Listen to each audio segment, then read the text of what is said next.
Sometimes it seems like everything technology touches turns to gold, with the possible exception of Groupon. But the auto industry's had a rather uneven relationship with the latest tech. I'm Brian Cooley with the top 5 car tech flops that were actually just ahead of their time.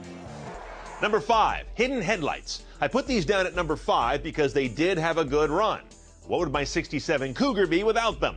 But they're the mark of a dated car today, as automakers instead have moved on to sleek, high-tech headlight clusters built into the body.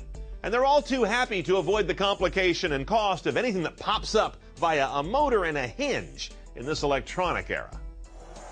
Number 4, digital instrument panels. Oh yeah, these first flourished in the late 70s and were pretty much gone by the 90s.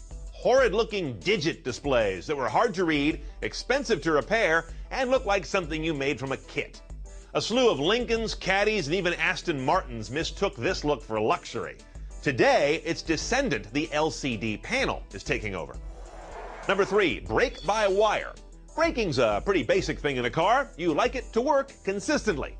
But Mercedes' Sensatronic system didn't always do that.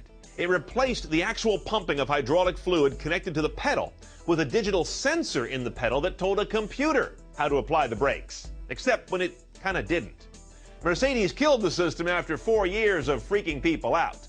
Today, though, electro-hydraulic braking is once again common as part of stability control and lane departure technology. Number 2, cylinder management. Cadillac's V864 engine could drop down from 8 to 6 or even 4 cylinders for better fuel economy.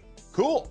Except it was 1981, and the technology was a mess of vintage electronics and mechanical parts that moved engine things around on the fly, resulting in a car that bucked and surged all the way back to the dealer. Today, cylinder deactivation is back and smooth, thanks to more sophisticated electronics and fuel injection.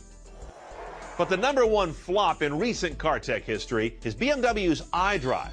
When the first generation of this knob and screen interface debuted in the early 2000s, it was infuriating. The screen layout was just clunky, and it could only be navigated by this knob with silly haptic feedback and almost no helper buttons around it. It made you beg for a touchscreen.